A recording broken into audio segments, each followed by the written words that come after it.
What's up, everybody? I'm Cronocyde, and welcome to episode 4 of CronoCast, a PlayStation podcast. So, CronoCast is a PlayStation exclusive podcast where I'll talk with my co-host, Yemmy Drop, aka Yemmy, about all things PlayStation. Yemmy, how are you, dude? I am excellent. Yep. All right. So third time the charm, right? So we just messed up like the two first. It's all because of me, but I just forgot to press the start recording. It's all my fault, dude. It's all my fault. So we were talking about Spider-Man, right? You excited?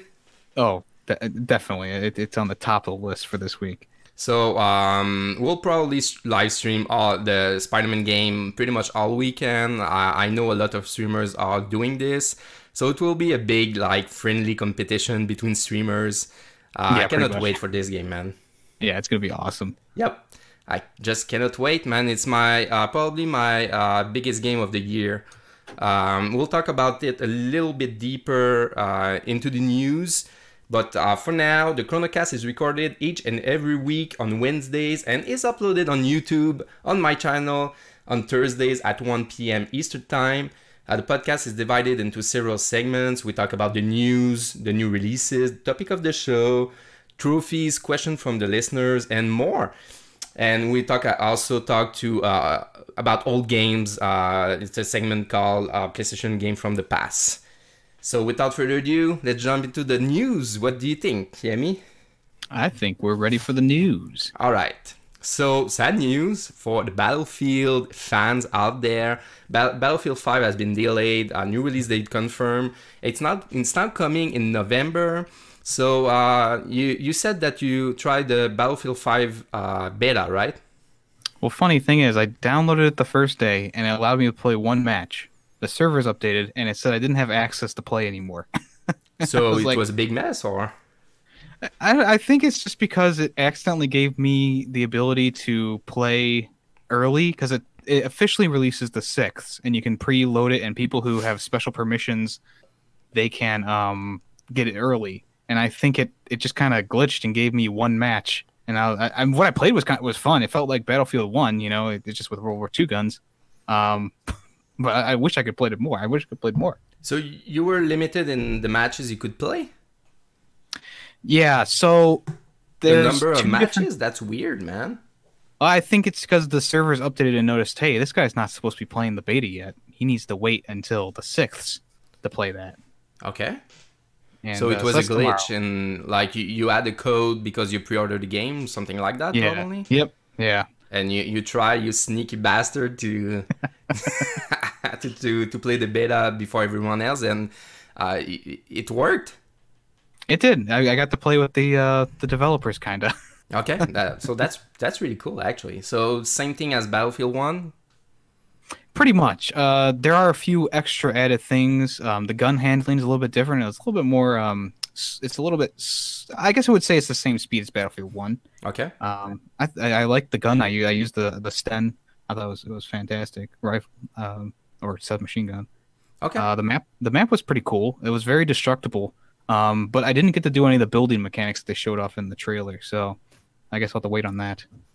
So I played a little bit of Battlefield 1 at my friend's house. Not a huge fan of shooters in general. I like shooters with a good story. I think Battlefield 1 fits the deal for that. I especially like that it's World War 1, right? Yes. So it's a really underrated war in terms of like story and stuff like that. I talked about it a little bit on the previous podcast, but I like that developers take risk with World War One. This is more like a trench war, not as flashy as World War Two, but yep, that's a really cool setting to put a game on. Yeah, unfortunately, the story mode had a lot of stealth missions, and I didn't understand that because it's World War One. But yeah, exactly. I think stealth missions will fit better in this game, but of course they'll probably have like all big, giant, shoot 'em up levels.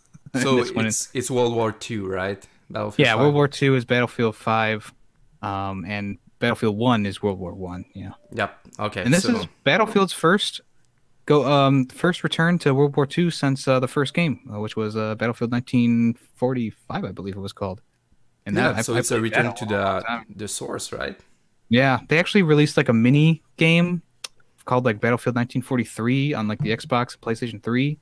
And it was like a $15 game, and they shut down the servers actually pretty recently. But it was like an upgraded version of the original Japanese maps. There were like three Japanese maps you could play on, and it was fun. So I'm excited for this one. Of course, it's going to be in the new vein of Battlefield, so it's not going to feel like Bad Company 2 or the original Battlefields. But I am excited for it. I'm just a little concerned about the building stuff and the stuff like that. Yeah, we'll see about that. Like Fallout 4 was a great game for building. So let's see what they'll do with that. So the original date was October 19. So they pushed it to November 20th. More than a month. So it's not too bad for Battlefield. They can put the game pretty much everywhere and it will sell. So. I think it's a good idea too, because they were in October around the 19th. You have Red Dead 2, you have the Hitman 2, Fallout 76, and Black Ops 4 releasing in October. So Yeah. I think they kind of wanted to distance themselves from those games, especially Call of Duty, which is like the main competitor of Battlefield. Yeah, of course. But you always want to go first, right? Well, well, I mean, you kinda, but if you're pushing the game, like I always show Rock Band 4 as an example. Like the game came out and it was a piece of crap, and they've relatively fixed it by now after 3 years. But Yeah, it's too late now. but they tried to beat Guitar Hero with their reboot of the plastic instrument game Guitar Hero Live, and it just I mean Guitar Hero Live just trumped them. Yep. And it was very obvious that Rock Band pushed and pushed and pushed and didn't get the quality out that they wanted to. Yeah, but the genre is dead too. I think it's just too much games, man. It's like Activision once again doing that to Tony Hawk's and Guitar Hero and stuff like that. They just like Right. shitting games after games until the franchise die. The only franchise that haven't died doing that is Call of Duty, but it's still pretty popular. But I would not be surprised if Call of Duty sales are going down from now on. Yeah, we'll see. Black Ops 4 is definitely a step in the wrong direction for me personally. I played the beta and they're going back to the futuristic stuff, and I was like, I'm just getting like I really love World War II, Call of Duty World War II, and I was expecting them to go somewhere else with the game, and we're Yeah. back to the future, the thing that people didn't want anymore. Yeah, exactly, and they are doing it again. Yeah, they don't listen to the fans. That's the main problem with Activision. Yeah, it takes them like 4 games to get out of something. Like the jetpacks didn't get. It took them 3 games, and then Call of Duty World War II took it out because it's World War II, and it's gone now. So it's like you guys can probably take that stuff out. You have a 3-year development cycle. I'm sure that taking out jetpacks from a game is not too difficult. It's not too bad, right? Yeah. So we're talking about Spider-Man in the intro. So this one is kind of funny to me. Spider-Man fans are arguing about puddle sizes.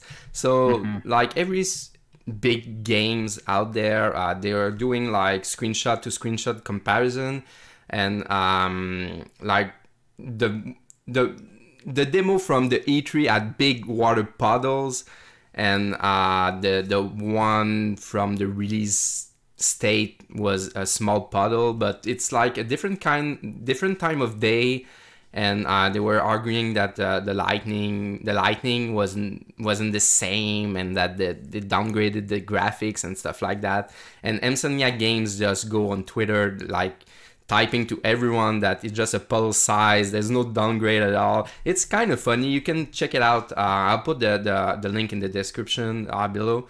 But it's kind of funny, right? Yeah, it's a little much to be like. Yeah, it's fans being fans, right? Yeah, I think the hardcore Spider-Man fans really want this game to be everything they ever dreamed of. And although I support that, like, yeah, that's great. I think they might be picking it apart a little bit too much before release.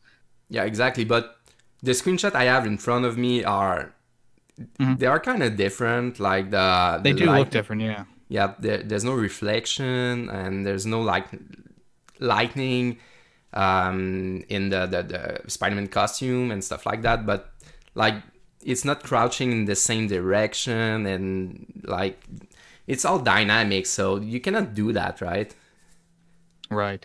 And I don't think this is going to be like the original Watch Dogs game where the E3 trailer was this fantastically beautiful game, and then the thing that you got was like totally down. I don't think it's going to be anything like that. I think it's just, if anything, it's just a minor here and there. There's a little bit less shine. I don't know. Yeah, exactly. It's definitely not going to be on the level of Watch Dogs, though. Yeah, exactly. And I find it funny too that people are comparing videos on YouTube because they are super compressed videos. It's not the sources by any means, and one could be like 4K and the other one could be played on a regular PS4. Nobody knows really where the sources are coming from, and like the compressing on YouTube is really bad actually. Twitch is much better in that aspect, at least for streaming. So I'm not scared about that. I'm not. I already pre-ordered the game and I'm all in for this game, so it's not a little like reflection that will change my mind on anything.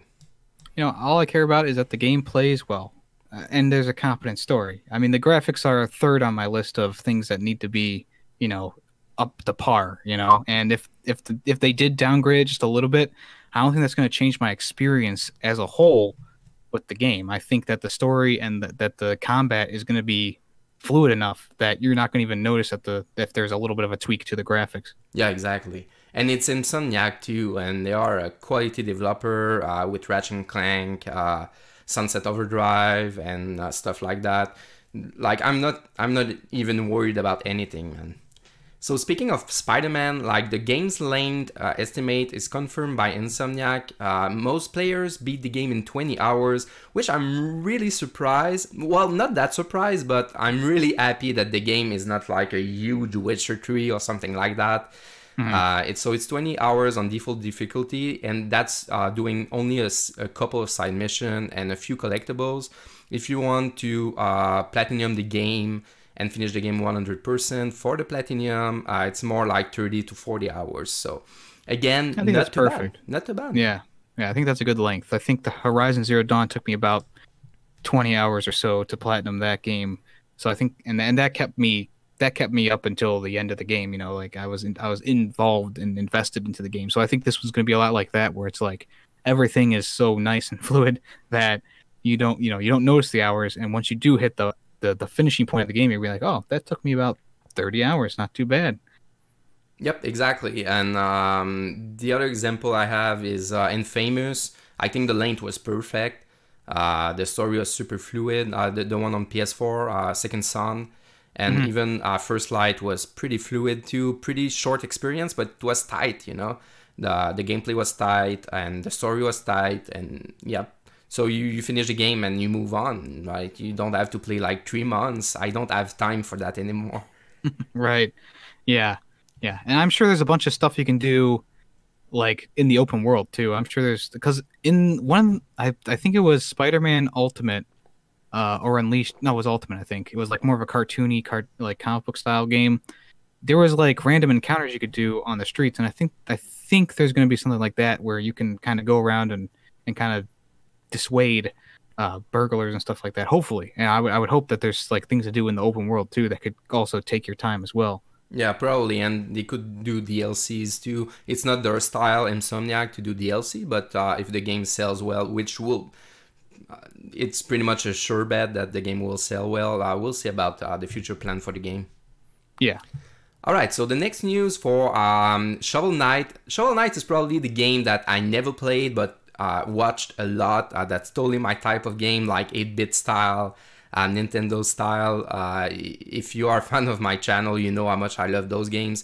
So Yacht Club Games has plenty more Shovel Knight content to come, and they supported this game really well so far with huge update. They have 2 updates so far, and they are huge. It's like new story modes, 2 story modes actually, with really, really different physics in there.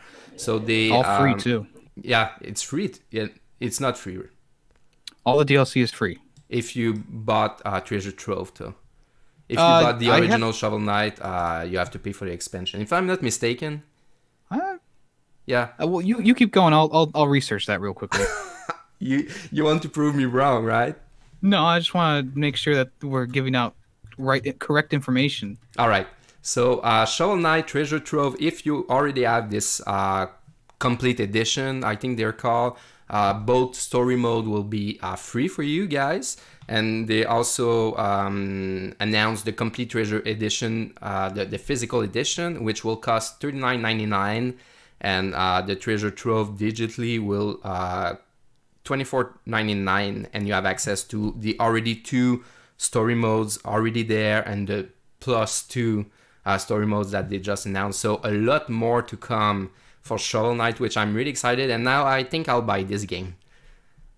So if you bought the game on disc originally, you got all the DLC free. Now if you buy the game disc, you won't get the free DLC unless you get that expanded version. So originally it was all free. Okay. So it's a little weird that they're kind of backtracking there, because that was really cool with them, because they are an indie developer. They have been supporting game for so long, like you said, and they've given out all the DLC free so far. So it's weird that they'd be kind of backpedaling and going, okay, if you buy the game new now, you have to buy the Treasure Trove edition. Yeah, that's exactly it. Yeah, it's kind of confusing, but if you have Treasure Trove now, you have it free. But yeah, if you buy it like physically, you don't have it. Is that it? They'll be sold. I have the physical disc. Yeah, and I have all the DLCs free. Okay, so that's kind of confusing, and the DLC are just a little bit. Yeah, kind of expensive too. I think it's like $8 each. So right. If you want to play Shovel Knight, just buy the Treasure Trove for sure. That's your. And the amiibos look pretty cool too. I know this is a PlayStation podcast, but those amiibos are looking pretty cool. Yeah, they showed off the packs. All the Nintendo nerds out there. Right. Shovel Knight amiibo. They announced that at PAX West 2017, so last year. It will be released at the same time as the physical edition. Yeah, there's 3 new ones. So there's the Plague Knight, the King Knight, and I'm not sure what this other one's called, but he's got like a cloak and a scythe. I'm not sure what he's called. Kings of Cards, right? Is that it? I'm not even sure too. Well, the main king is King of Cards, and then there's the Spectre guy, the Plague, and the other guy's called the Spectre of Torment. Okay, this Spectre of Torment. Yeah, and the Plague of Shadow specifically is a cool DLC. You don't have any weapons in there. It's really, really hardcore. Yep, this is an awesome game. I should totally buy it and stream it, man. Yeah, for sure.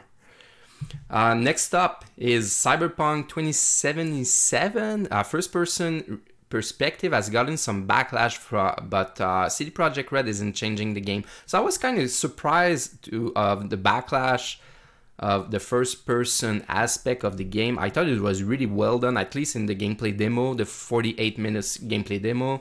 Probably because Witcher was third-person, but still, it's not the reason to not do an open-world first-person shooter.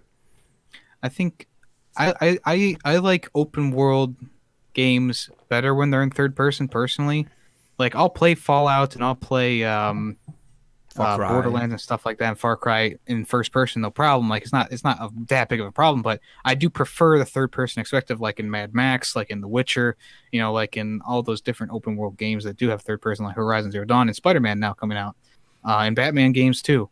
So I think it's a little bit more constrictive to people when you're playing in first person. I'm not sure if that makes sense, but you have less of a perspective of your character in general. So. That I think that eliminates a lot of time spent for the developers developing your facial animations, but I do think it kind of constricts you to that first-person perspective. You can't really see what your character is doing and interacting in the world, which some people obviously aren't fans of. Yep, exactly. That's a really good take, Yemmy. I haven't thought about it before, but I still prefer third-person experience for sure. I'm not a huge fan, like I said before, of first-person. But if they are well done, I guess it's okay. But once again, why not go to the with the engine of Witcher and just do something like futuristic, but with Witcher element in it, and the third person the third person aspect is, I think, will be a safer bet for them to do. Or they could just put in an option to switch between them, like Fallout did and Skyrim do, and GTA 2, the PS4. Yep, they could do that, I guess, but. I think they need to make a decision, man. Yeah, they really do. Yep, and I think they've done it, and it's first person, and yeah, they're gonna stick with it. Yep, exactly. So the game of the month, the top 4 PlayStation game of August 2018. This is on PushSquare.com. I really love this website, really well done. So the bronze trophy is Guacamelee 2. I think this is a great choice. You played more than me. I watched a gameplay of it. I watched some streamer playing it too. It sounds like the first one.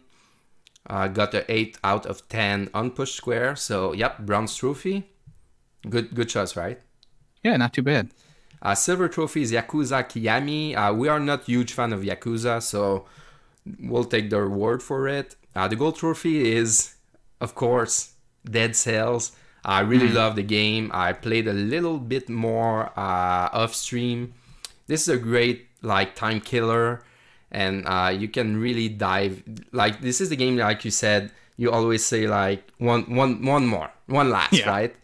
And the one last can last like 40 minutes. So this is a really great choice. And the first one is the Platinum Trophy. Is Divinity, weird choice. Divinity Original Sin 2. It's a slow month for sure, August. It's more like smaller games. But yep, this is it.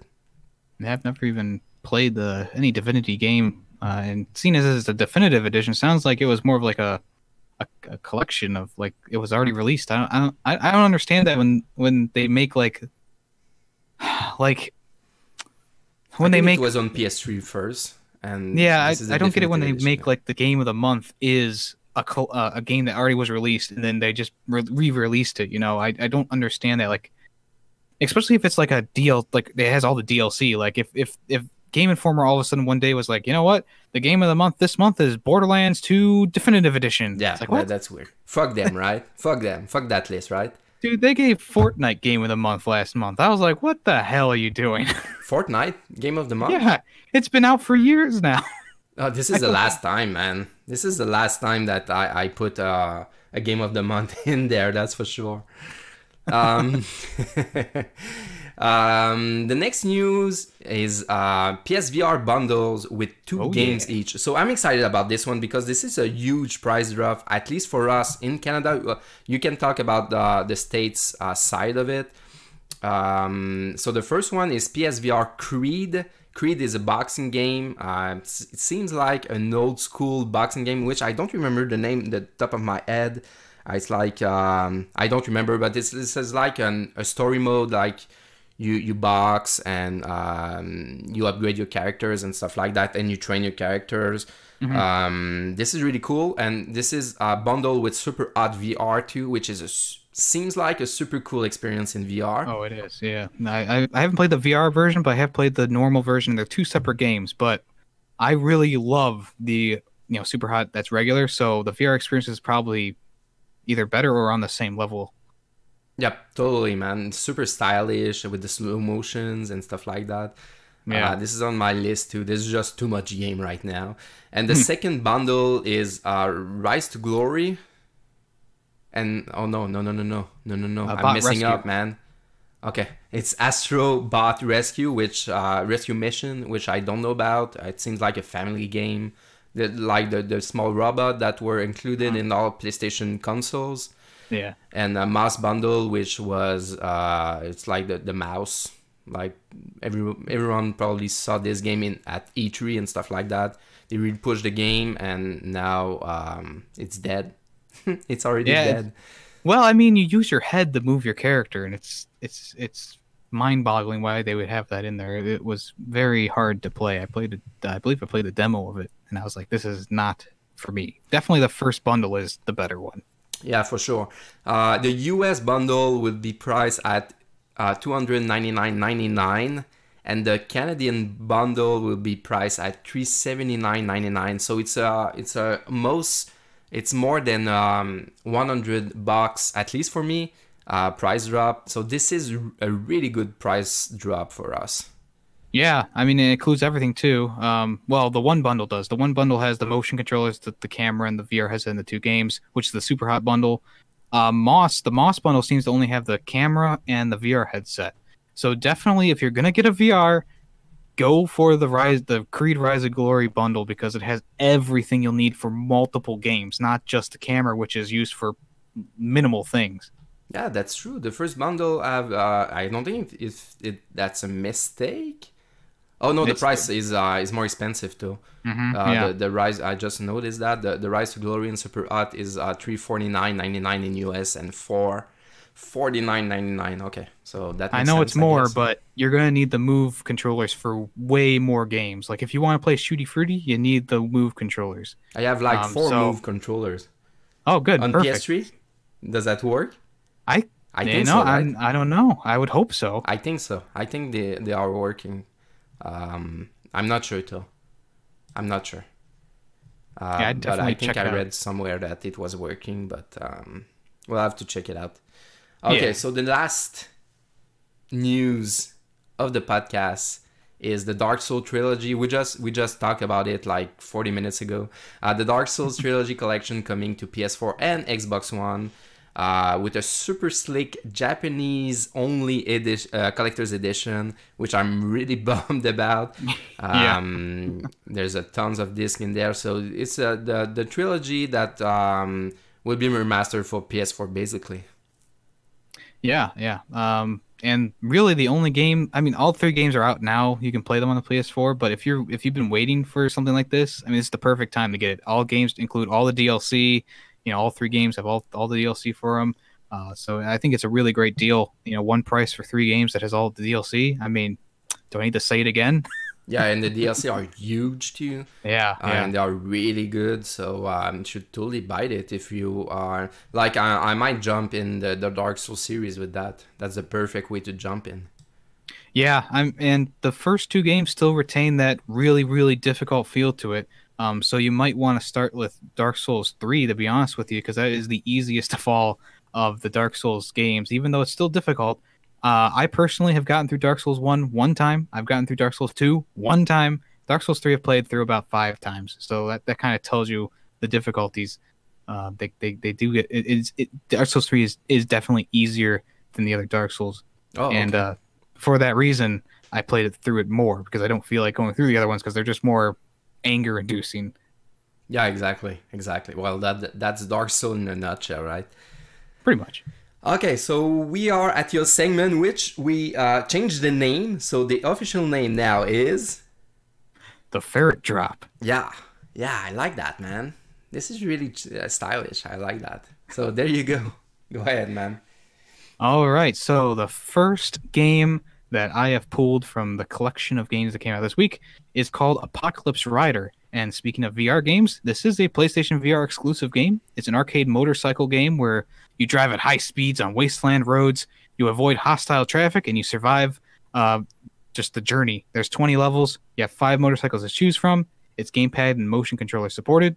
And it kind of has like near miss things like Stuntman. You get extra points for getting close to cars and stuff like that.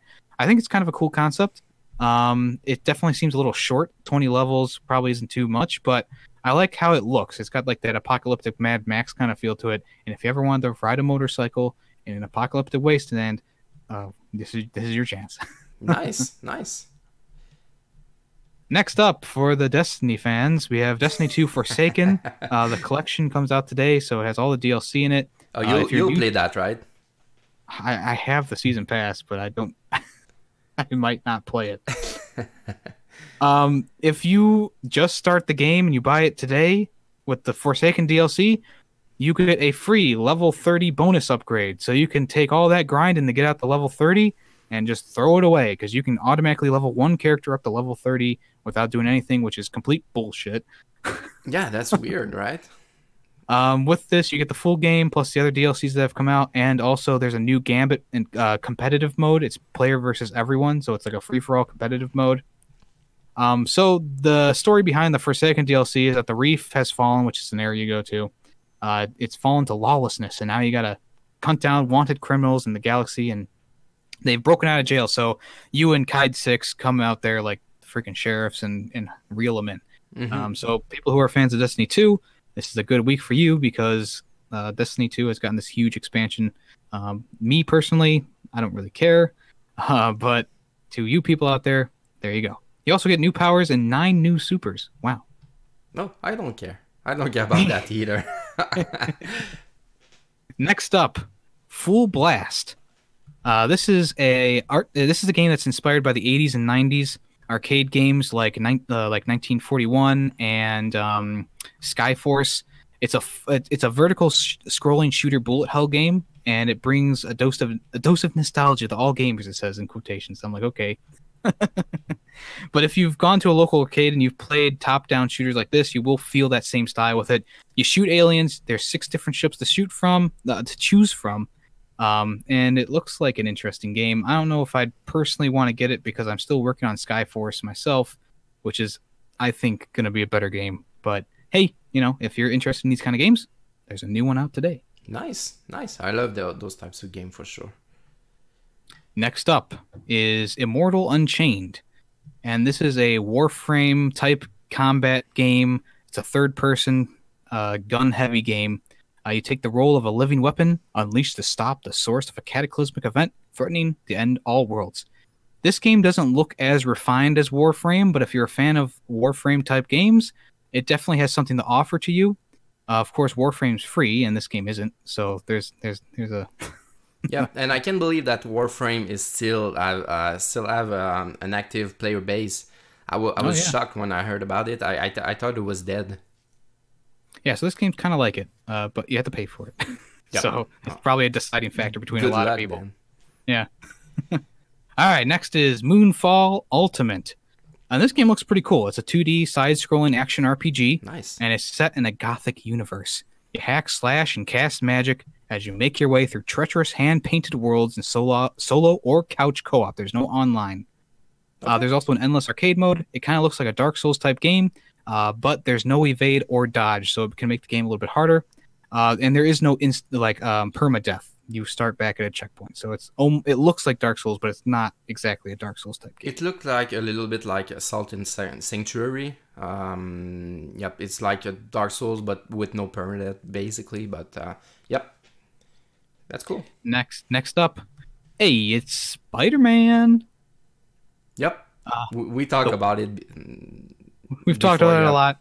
But the basic summary that PlayStation gives is the worlds of Peter Parker and Spider-Man, they're colliding in this original action-packed games. It's a new Spider-Verse with iconic characters and familiar faces.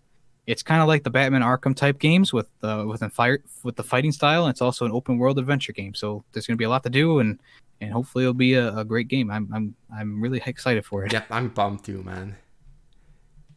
Next up, and this game looks pretty cool too, Planet Alpha. And this is this game is set on a beautiful alien world. It's filled with mystery and danger.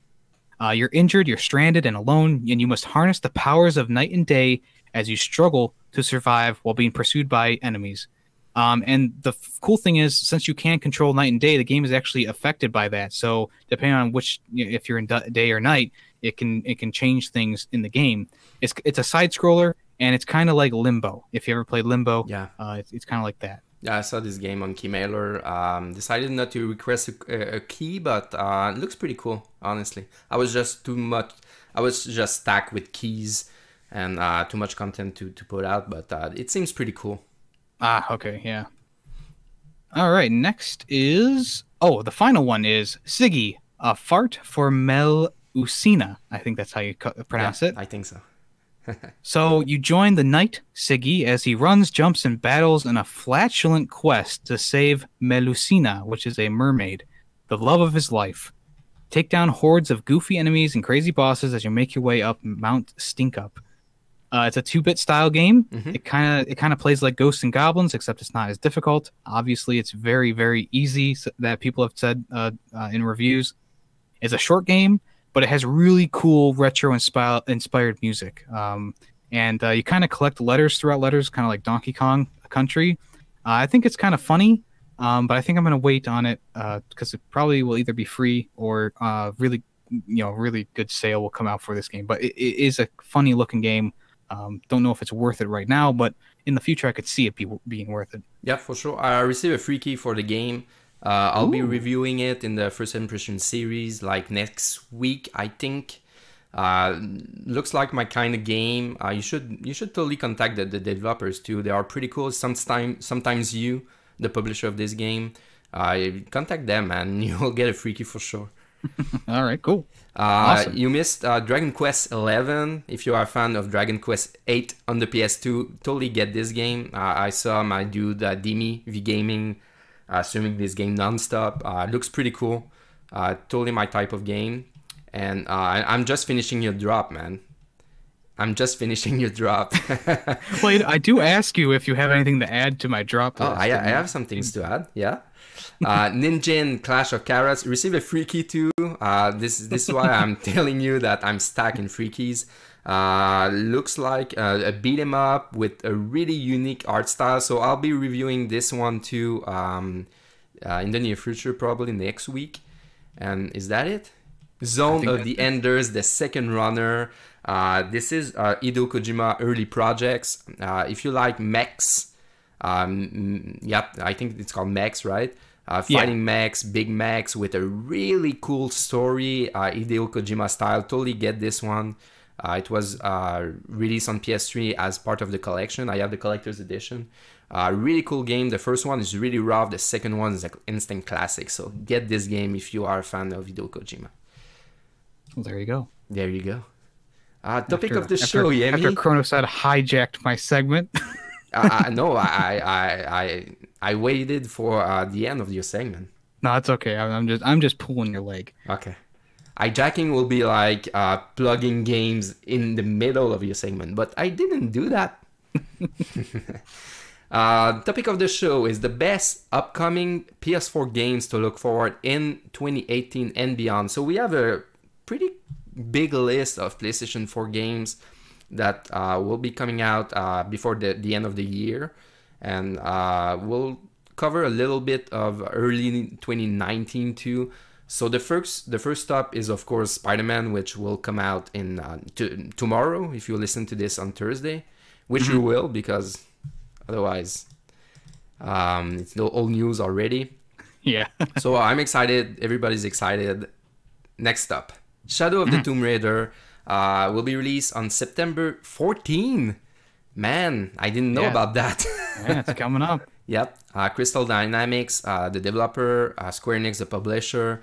It seems more of the same in my opinion, which is not a bad thing. The first two games were pretty cool, but I would love to hear your thoughts about it. Yeah, I absolutely love the first two games. The second one definitely improved upon everything the first game fell short of, including there's no multiplayer in the second one. And they added that into the first one. I was like, what the hell am I playing? But the second one is like the best so far. And I'm hoping that this one just takes the ideas from that one and expands even more, because there was on-the-go crafting. There's way more weapons. The story is a lot better than the first game. So this is definitely on my radar, and it's definitely a day one pickup for me, especially because it's like, it's releasing on all systems, and this is like the first time a Tomb Raider has released on all systems on the Switch same day. too. That's surprising. Yeah, on the Switch. Yeah, I didn't know Switch. That's incredible. Yep. Tomb Raider on the go. Why not? Yeah. Oh, but this is the type of experience that I prefer to sit back, relax with a 5.1 surround system. Right. Yeah, exactly. So yeah. Next up is Spyro Reignited Trilogy. That's a really complicated word to say for me. Yep. September 21. Also come out on Xbox One. Publisher is Activision. The developers, I think, is Toys for Bob, right? Once again, I'm not sure. Not sure. Activision publisher, I think. Whoever did the Crash one was doing this one, right? Yeah, it's Vicarious Vision, the Crash one. So it's probably the same developer. But the developer is Toys for Bob. There you go. It's right there. Toys for Bob is the developer from the Skylanders and stuff like that. So super excited about this one. Everything that has been shown so far looks pretty slick. It's hard to fuck up though. And just remember, it was delayed another month. So September 21st is not the release date anymore. Yeah, you're right. I crossed it off my calendar. It's November, right? Now. Yeah. Yep, exactly. Thank you, man. You're there for me. Next one is Assassin's Creed Odyssey. I'm so far behind the Assassin's Creed series. This one will come out on October 5th. Xbox One and PC. It publishes Ubisoft. Everybody already knows that. The last one I played was the third one on PS3. So the next up will be Black Flag, which I heard really good things about it. I just been burned out by the series. Just too much games, too long games. So looks cool. Looks cool. The games are definitely still long, but Origins and Odyssey have a new fighting style to them. So it's definitely would be a good idea to come back to the series now, since the fighting style's new. The worlds are obviously a lot larger, and there's a lot more to do. So if that's that might not be something that you like. But there's a lot more in like crafting and weapons and stuff like that. It's more of an RPG like game where your weapons, they wear down, they break. The fighting style is more a la Dark Souls. You have different button inputs, so it's no longer just hold down O and you block everything and then you can counter really fast. Yeah. It's definitely more intuitive, I would say. So the last one that was released was in the desert, Egypt. Right? Yeah, Egypt. It was in Egypt, and that was the origins of the assassins. And this one's before that. So we're going to find out a little bit more about where the Templars and the assassins, well, not the assassins, but where the Templars and the apples of Eden and all those things came from. Yeah, exactly. So Origins, I played a little bit. I played like 2 hours at a friend's house once again. Was not really like I was not hyped to buy the game. It was more of the same once again, and I didn't play like for 4 years, and it was more of the same. Like, yeah, there was number when you attack enemies and stuff like that. The buttons, there was a lot of different things that you can do, but the basic was still the same. So I was surprised. I'll probably wait for a price drop. I have all the games too. I have all the games. I just haven't had time to play them. Even Rogue? The story was super confusing too. Oh my god, this story is bad. I'll say it. I think that the story is really bad. I don't know if that pick up later in the series, but the third one left a sour taste in my mouth, man. After Brotherhood, the story really went downhill, and it really doesn't come back up until Origins, I think. Even though Rogue had a nice story to it, it was just not there. And like with Black Flag, I hated the story in that one. Like, I like the pirate stuff, but it's like the story was just so boring and like it made me not want to play the game again. You know, I really enjoy the ship stuff, but I don't want to go through all that hassle of the story again. You would suggest to me that to skip to Origins, right? If you haven't heard of it, Rogue is almost like Black Flag. It just has a better story, and it has about the same as the ship stuff. So I would suggest that one. It is on PlayStation 4 now. It was a PS3 exclusive originally. And if you want for the best of the best, like the newest stuff, you would go for Origins. But like I said, it is a huge game. There's a lot to do. So if that turns you off, I would definitely go to Rogue first, because it is a little bit smaller on the scale of things. All right. So next up will be Call of Duty Black Ops 4, October 12th. Activision, of course. So you think you can? We talked about it a little bit earlier in the podcast. So right. So yeah, I mean the beta wasn't impressive to me. The gameplay was definitely slowed, and the futuristic stuff is not what I was hoping for. No campaign mode, which is kind of a bummer, because Black Ops campaigns are usually pretty good, except for 3. Yeah, that sucks, man. Just because of that, I won't buying it. I won't be. The new zombie maps, though, there's 3 zombie modes on maps on disc, which is, good, because usually it's just 1.5 pretty much. Yeah. But this is actually 3 full-fledged, so I'm excited for that.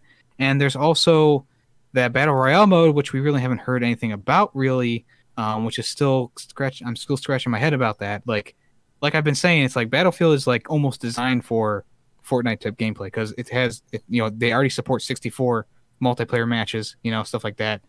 Call of Duty, it's always been like 6v6, or if at max it was 12v12 at one time.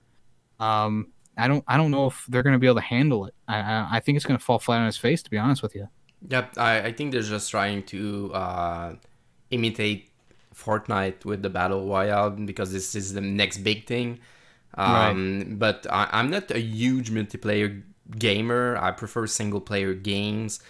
So they scratch out the single player. I'm out. I'm just out. I wasn't Yep. in even before, but now I'm definitely out of the game, man. Right. Next up is Lego DC Supervillains. We talked about it a little bit in the previous podcast. Excited. There's just too much Lego games, though. I think it's finally going to be a Lego game that I finished this year because I tried Incredibles and I tried Marvel 3. I just couldn't get through them. This one might be a Lego game that I can finish this year. Marvel 3? Yep.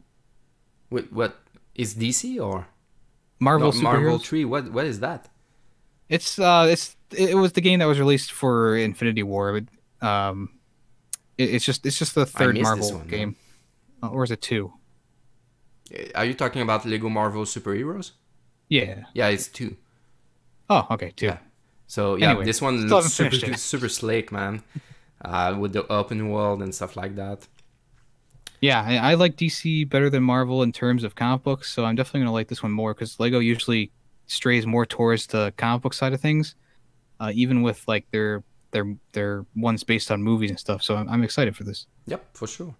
Battlefield 5, we talked about this one also earlier. October 19, EA is the publisher.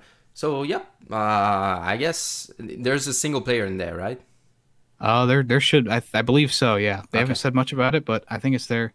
The one thing that I would like to say is I think it's such bullshit that EA charges you $20 more to play the game 3 days early. Yeah, with our... But it's not only that, right? No, it is literally only that, and you get like 3 bonus items in multiplayer mode.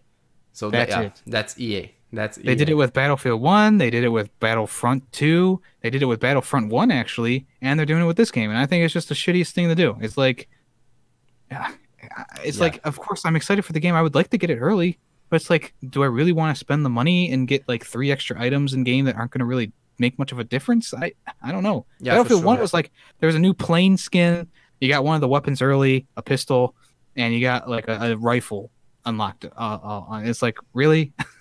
And they had a huge backlash too with Battlefront 2 when it released. It was like basically pay to win. Oh, so they changed a little bit of things. Yep, it was totally crap, and I think that the sales suffered too, even if it was a Star Wars game. Yep, totally sucks, man. EA is just way behind in terms of like marketing and stuff like that. Yeah. There's Capcom and Square Enix that are doing all the right things, and there's still EA that are fucking over gamers over and over. Yeah, that just pisses me off. It's like I don't think I'm gonna get the early edition like this time around because it's like it's not worth it to me. Yep. I'd rather wait the next 2 days to play the game. And $20 is a lot of cash, man. Yeah, you can buy like 5 games with that now. Yeah, you could buy like 20. Well, you could buy like 15 Reese Cup packages. Yeah, exactly, man. Red Dead Redemption 2, of course. October 26th. Is that still good? I think so, right? Yes. Man, yes. October is stacked. October is stacked, man. They definitely put all their cards on the table. Every single developer's like, October's our month. Yep, exactly. And Battlefield is not October 19, by the way. It's been pushed back to November. Oh, that's right. Yep. We even talked about that. Yeah, we are so dummies, man. So Rockstar, don't have really to talk about this one. It looks slick. It looks super good. Not a huge fan of Red Dead Redemption, but after seeing the gameplay, I'm definitely more interested in the game. Old West is second to World War II for me, so I'm definitely excited for this game. Yep, that's exactly the opposite for me, actually. I'm not a huge fan of the West type of game, but after seeing Westworld, you saw that? The series? No, I haven't seen that yet. Dude, you should totally watch that, man. Is it on Hulu or? I don't know. I have no idea idea what it... I think it's Amazon or HBO. Oh, no, it's HBO. It's HBO. Oh, it's then the it might next be on Hulu, big HBO series. Yeah, I'll have to check it out. Yep. Skulls and Bones. It seems like forever since they announced this one. Yeah. There's no official release date, at least not in the article that I have right now. It's fall 2018. Seems like an Assassin's Creed Black Flag game with ships. Yep. I don't know much about it. It's like pirates and stuff like that. Yeah, it's a multiplayer only game, so you're going against players. You're trying to sink their ships. It's kind of like that ships game that's free to play, battleships or something like that. Okay. Except you're in the pirate world. And I really enjoyed the physics and the mechanics of Black Flag and Rogue, Yeah, so I'm really looking forward to this one. I've been following it for a while. And like I just said that West is number 2 and World War II is number 1. Well, number 3 is Pirate. So I there's love three pirates too, games man. that I'm just really stoked for, and I can't wait. I think it's going to be a really cool game. Like I said, it is multiplayer only, so if that might teeter a few people, but I think it'll be fine. Yep. It might die out real quickly. I don't know, but hopefully I'll have That's a fun with high it. risk game for sure, but Yeah. it's Ubisoft, so they could. But I think they just forgot about this game, man. There's no marketing, there's no anything about this. They Yeah. might be pushed back to 2019 at this point. I'm pretty sure it will be. Yep. Overkill is The Walking Dead. Starbreeze is the publisher. No official release date yet. It seems like an arcade, like shoot 'em up zombies style. Doesn't look super good in my opinion, but they're trying to. It's The Walking Dead, so they're trying to build a game around the name, right? Yeah, I believe it's definitely going to be better than Walking Dead Survival Instincts. That was a Yeah, complete that garbage was fire. crap, man. But this one, it's a 4-player co-op, and that's gonna be pretty cool. I already have a few people who want to play it with me, so I'll definitely be picking it up. Okay. And it's based on the comic books instead of the TV series, which is a thumbs up for me because the comics are way better. Yeah, I don't know about that. I don't know about that. No, that's okay. Hitman 2, November 13. The publisher is Warner. Hitman 1, not a huge fan of Hitman. I played Absolution on PS3. I tried the one on PS4, the Hitman. Just not a huge fan of the game. The first, the one on PS4 was episodic 2, which was really weird. Yeah. So I'm not sure how they will do with Hitman 2, but it seems like there's enough sales to do a second one. Yeah, and the nice thing is it's not going to be episodic. Hitman 2 is not episodic. Yep. So So that's cool. Hitman 1, like the first base level was great. I love the first 2 levels, and then the rest of them just kind of were like, "Ooh," and I just hated the rest of the game. So I don't think I'll be picking this one up. But fans of Hitman, they better be excited. Yep, and they learned their lesson with episodic stuff. Yeah, definitely. Especially for that type of game, that was just a bold move, man. Yeah, it's a head scratcher. Yep. Fallout 76, November 14. I love that Bethesda just announced a game and it's released like in the next 4 months. I just love that, man. This is a really cool way to announce a game and get people excited. So you are a huge fan of Fallout. I played the third one and that's pretty much it. I love the third one. I never get around to Fallout 4. So you can probably talk a little bit more about this game. Yeah, Fallout 76 is 4 times the size of Fallout 4, which is already freaking huge. And apparently it is going to be a multiplayer only game. You can team up with people. There's going to be no NPCs, I believe. Okay. Or maybe there's definitely going to be more players than NPCs, I should say. But I hopefully it's just going to be Fallout fun with people. You know, I don't think it's going to be as good as like a single player Fallout game. I don't think they put in as much time into it story wise, but I think it's definitely gonna be fun to go around and just tour the new wasteland with your friends. I'm definitely excited for it. It's gonna be a huge game. Yeah. It's definitely not one that you're going to be like, oh, I only have 13 gigs left on my hard drive. This will work. No, it's probably gonna be towards 60 to 80 gigs of a game. Yeah, for sure. And 4 times the size of Fallout 4. This is absolutely crazy, man. That might be a game that we could play together, actually. It could be. It could be. Just Cause 4, December 4, which is a weird date for a game like this, but they have no choice. If I were Square Enix, I would just push Just Cause in like March or something like that. There's just no way this game will perform well in that, especially like December 4 is like Super Smash, right? I think it's the same date or really close to that date. You don't want to go against Super Smash for sure. So I played the third one, cool, stupid fun. Yeah. Not much else though. Like the story was good, but not that good. Yeah. Mostly dumb. Yep. I wasn't a fan of the Just Cause series, and the third game, I played it when it was free, and I just found the voice acting to be abysmal in the game. Like the tone Yeah. shifts so fucking quickly, like during a sentence. Like she'll be like telling a joke. The scientist lady is telling a joke, and all of a sudden she's like, "Rico, you better not fuck this up because there's a lot of people riding on you, and we're all gonna die." And it's like really serious. And it's like, what the heck happened? Yeah, exactly. For all the Sonic fan, Team Sonic Racing, winter, no official release date yet, 2018.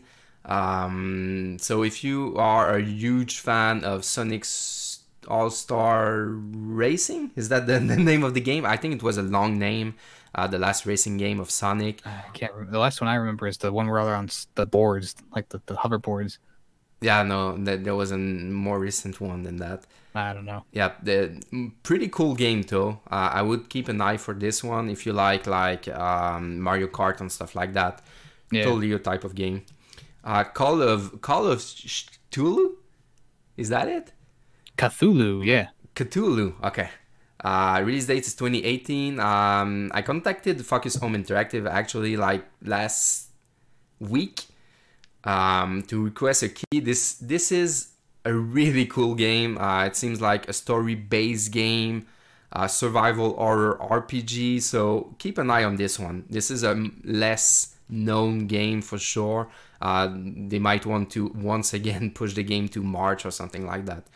Yeah, it's definitely different than any other Cthulhu game out there. Most Cthulhu games are top-down or 2-bit or something like that. This is like the first Cthulhu game that's like full-fledged, right? Yeah, full-fledged. Yeah, that's kind of cool. It looks a little bit like Vampire. Yeah, it kind of does. Yeah. After that, there's World War Z. Sounds pretty cool.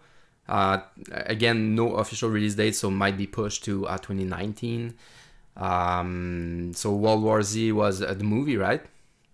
Well, the movie was loosely based on the book World War Z, and this game is based on the film.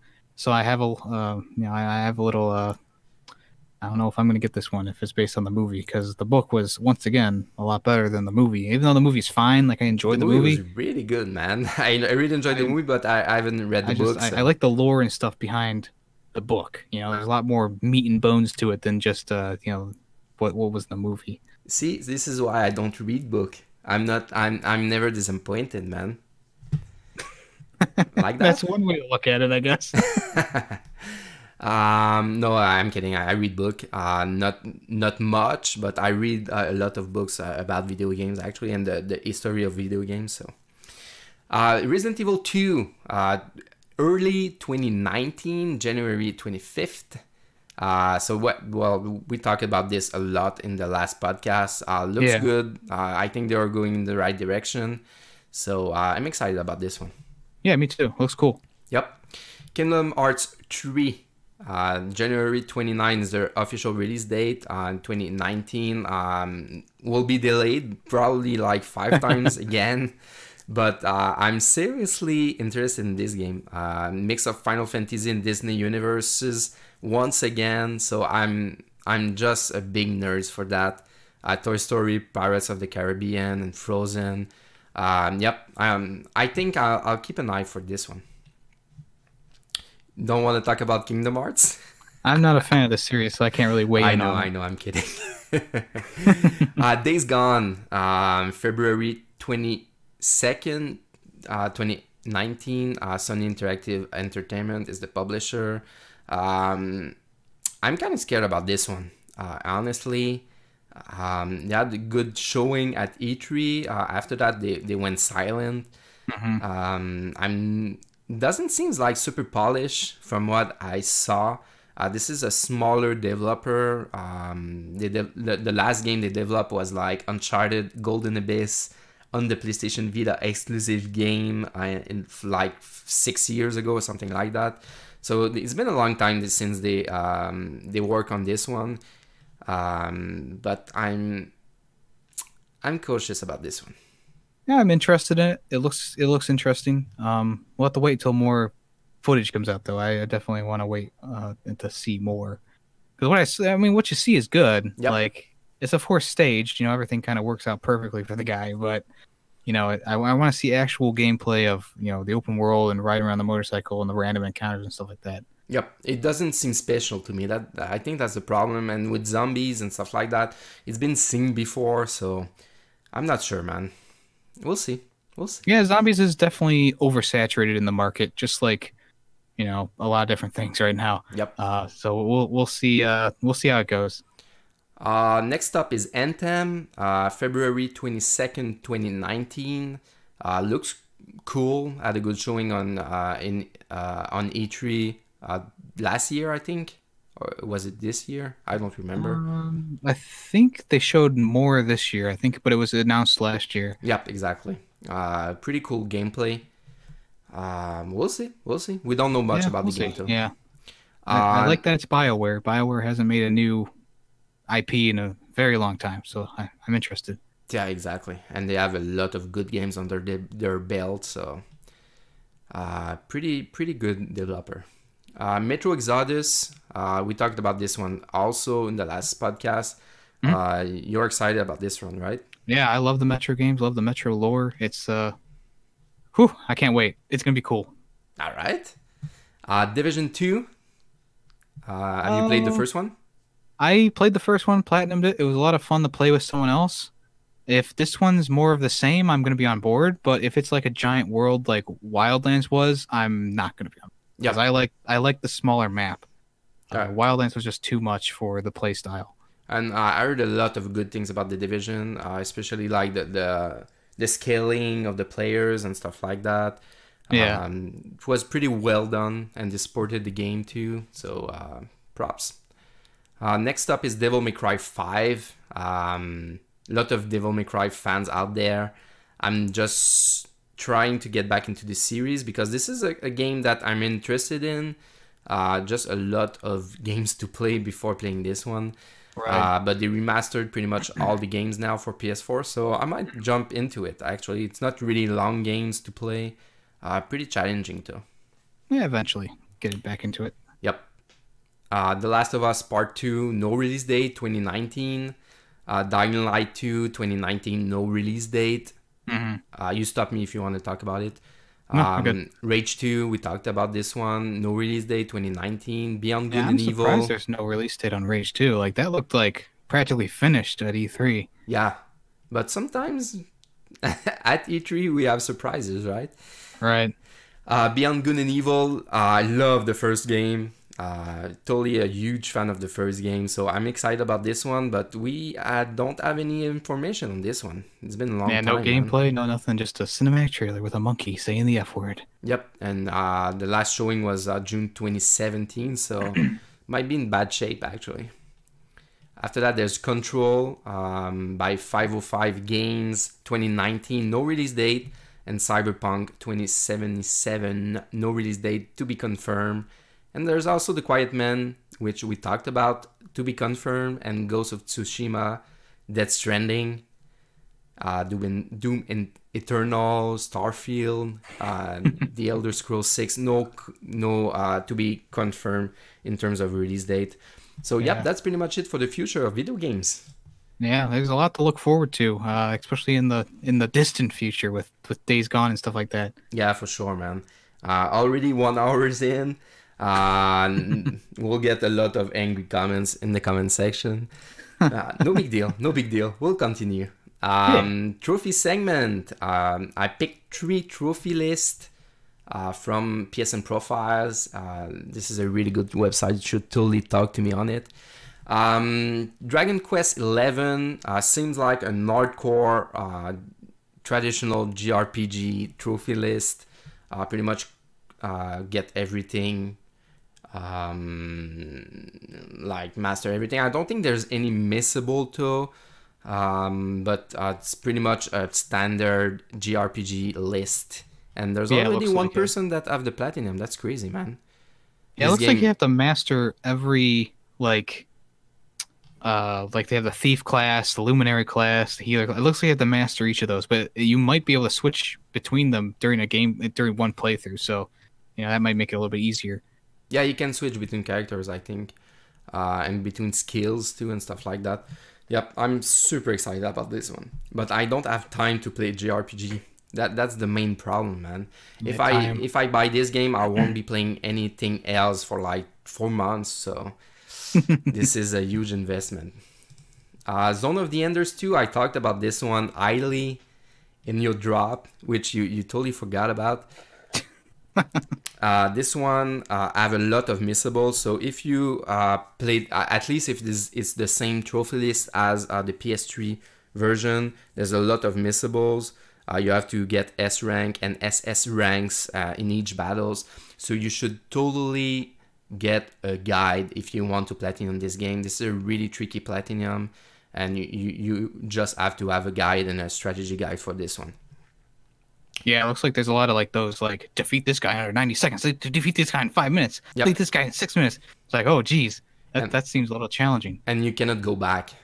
Oh, so you have to yep, and there's save points after the boss too. So you have to be really careful with this one, really careful. And yeah, of course, the last one is Spider-Man, which just appeared just before the podcast on PSN profile. Seems like a standard list. Looks like a little bit like Infamous. Don't check the hidden trophies though, because there's a lot of spoilers in there. But basically the artist trophy is 100% complete all district. I would be shocked if there was any missable in there. So pretty chill and casual platinum, I would say.